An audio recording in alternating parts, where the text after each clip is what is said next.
শেখ হাসিনা বন্দি প্রত্যর্পণ চুক্তিতে তাকে নাকি ফেরত চায় বাংলাদেশ। সেই চুক্তি যাতে সই করেছিলেন খোদ শেখ হাসিনা। কিন্তু ভারত ফেরত দেবে কি তাকে? দিলে কেন দেবে? না দিলে তার পক্ষেই যুক্তিটা বা কি? সেটাই বিশ্লেষণ করব আজ। আমি পঙ্কজ বিশ্বাস এবং আপনারা দেখছেন মাধ্যম পডকাস্ট।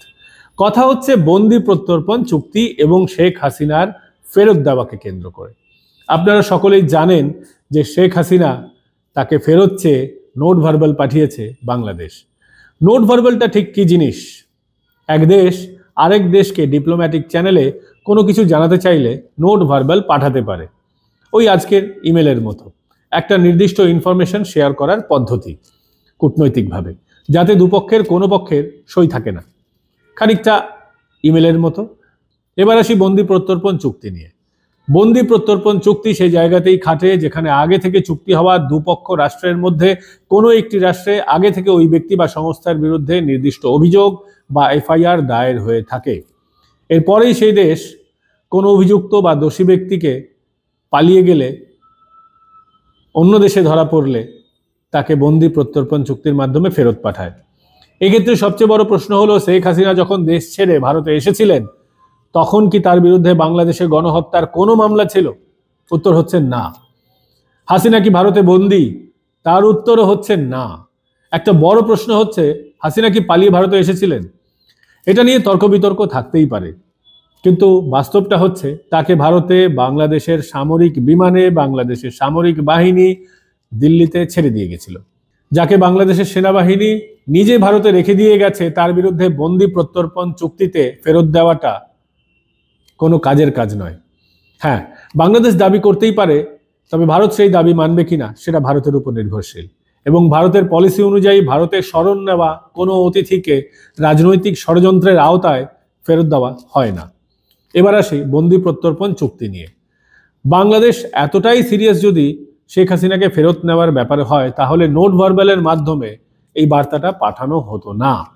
বাংলাদেশের বিদেশ মন্ত্রক বা যে কোনো মন্ত্রকের মাধ্যমে নির্দিষ্টভাবে বাংলাদেশকে জানানো হতো শেখ হাসিনার বিরুদ্ধে কি কি মামলা রয়েছে, কতগুলি মামলা রয়েছে, মামলায় কোন কোন ধারা যুক্ত আছে, মামলার বিরুদ্ধে তথ্য প্রমাণই কি রয়েছে।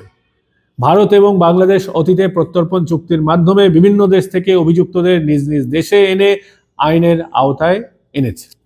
সেক্ষেত্রে দুই দেশই জানে বন্দি প্রত্যর্পণ চুক্তিতে ফেরত পেতে গেলে কি কি শর্ত রয়েছে। সেই শর্তগুলি কোনোভাবেই নোট ভার্বালের মাধ্যমে পাঠানো যায় না, সম্ভব নয়। নোট ভার্বাল শুধুমাত্র বার্তা প্রেরণের একটি ছোট্ট মাধ্যম। এক্ষেত্রে দুটো জিনিস হতে পারে, হয় উপদেষ্টারা জানেন না বন্দি প্রত্যর্পণ চুক্তির মাধ্যমে কিভাবে কাউকে ফেরত পেতে হয় কোনো অভিযুক্তকে, কিংবা তারা ইচ্ছাকৃতভাবে লোক দেখানোর জন্য দায়সারাভাবে এই কাজ করেছে। এক্ষেত্রে লোক দেখানোর জন্য দায়সারাভাবে নোট ভার্বাল পাঠিয়ে আমি আমার কাজ করেছি এই গোছের বার্তা তারা দিতেই পারেন। বাংলাদেশের উপদেষ্টারা জানেন তারা মানুষকে বোকা বানাচ্ছেন। বাংলাদেশের মানুষকে বোকা বানানোর জন্য তারা বলতেই পারেন, বল এখন ভারতের কোর্টে। বিদেশ মন্ত্রক সূত্রের খবর, বাংলাদেশের এই নোট ভার্বালকে কোনোভাবেই গুরুত্ব দিতে নারাজ দিল্লি। তার কারণ আগেই জানিয়েছি। বিদেশ মন্ত্রকের তরফে রণধীর জয়সওয়াল জানিয়েছেন সময় মতো জবাব দিয়ে দেওয়া হবে, এক্ষেত্রে তাড়াহুড়ো করার কোনো দরকার নেই। বোঝাই যাচ্ছে ভারত এ ব্যাপারে কোনো গুরুত্ব দিচ্ছে না। শেখ হাসিনার মতো গুরুত্বপূর্ণ ব্যক্তিকে ফেরত পাঠাবার চিঠি 2-1 পাতার নোট ভার্বাল হওয়ার কথা নয়। হতে পারত লেটার রোগেটরি বা ডোজিয়ার। সহজে বুঝে নিন লেটার রোগেটরি বা ডোজিয়ার আসলে কি বস্তু। লেটার রোগেটরি হলো এক দেশের আদালত যখন অন্য দেশের আদালতকে নির্দিষ্ট অভিযোগ জানায় কিংবা অভিযোগ জানিয়ে আইনি সাহায্য চায়। এক দেশের সরকারি বিভাগ যখন আরেক দেশের সরকারি বিভাগকে অভিযোগ তথ্য প্রমাণ সহ জানায় এবং ব্যবস্থা নিতে বলে, তাকে বলা হয় ডোজিয়ার। হাসিনার ক্ষেত্রে লেটার রোগেটরি বা ডোজিয়ার অনেক বেশি জোরালো হতে পারত। ফলে মুখে শেখ হাসিনাকে ফেরত চাওয়ার প্রক্রিয়াকে বাংলাদেশ মিডিয়ার সামনে গুরুত্বপূর্ণ বলে দাবি করলেও ভারতের মতে নোট ভার্বাল হচ্ছে বাংলাদেশের বর্তমান প্রশাসনের দায়সারা মনোভাবের প্রতীক মাত্র। সবচেয়ে বড় বিষয় হলো, ভারত বাংলাদেশ দ্বিপাক্ষিক চুক্তিতে বলা আছে রাজনৈতিক ব্যক্তিত্বরা এই চুক্তির আওতার বাইরে থাকবেন। শেখ হাসিনা যখন পদে ছিলেন তখন তিনিই ছিলেন বাংলাদেশের সবচেয়ে বড় রাজনৈতিক ব্যক্তিত্ব। আজ যারা মিডিয়ার সামনে আসছেন তাদের থেকে অনেক বেশি। সেক্ষেত্রে তাকে ফেরত চাওয়ার দাবিটাই অবৈধ।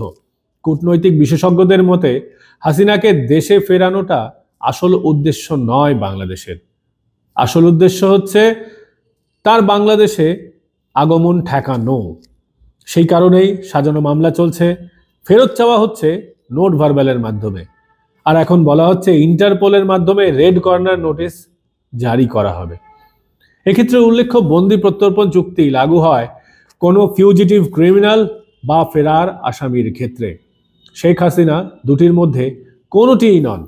আর একটা কথা বলে রাখা ভালো, কোন কোন ক্ষেত্রে ভারত কোনো ব্যক্তিকে তার প্রশাসনের হাতে তুলে দিতে পারে সেটা চুক্তিতে স্পষ্টভাবে বলা আছে।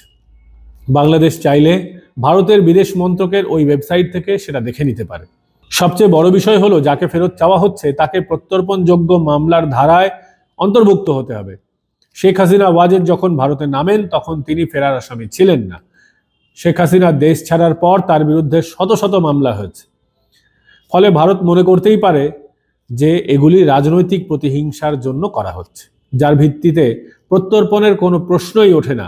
তাই ধরে নেওয়া যেতেই পারে যে অনুরোধ যে আকারেই আসুক না কেন, সেটা নোট ভার্বাল হোক, লেটার রোগেটরি বা ডোজিয়ার, তার সঙ্গে যে সমস্ত সাক্ষ্য প্রমাণ বলে যাই পাঠানো হোক না কেন, সবটাই রাজনৈতিক উদ্দেশ্য প্রণোদিত। এই অবস্থাতে শেখ হাসিনাকে ফাঁসির কাঠে ঝুলিয়ে দেওয়া হতে পারে এই আশঙ্কা রয়েছে, আর সেটা জেনেও ভারত তাকে বাংলাদেশে ফেরত পাঠাবে এই সম্ভাবনা খুবই কম। তবে সব নিয়ম কানুন মেনে এবং আটঘাট বেঁধে যদি বাংলাদেশ প্রত্যর্পণের অনুরোধ করে, সেক্ষেত্রে ভারত নিশ্চয়ই বিবেচনা করবে বলেই মত কূটনৈতিক বিশেষজ্ঞদের। আপাতত এখানেই শেষ করছি বন্ধুরা। এ বিষয়ে আপনাদের মতামত কমেন্ট করে জানাতে পারেন। ভিডিওটা ভালো লাগলে লাইক, শেয়ার এন্ড সাবস্ক্রাইব করতে ভুলবেন না। সাবস্ক্রাইব বাটন প্রেস করার পাশাপাশি আপনারা বেল আইকন প্রেস করে দেবেন, যাতে ভিডিও নোটিফিকেশন আপনারা সঙ্গে সঙ্গে পেয়ে যান। দেখা হবে মাধ্যম পডকাস্টের পরবর্তী পর্বে। ভালো থাকবেন।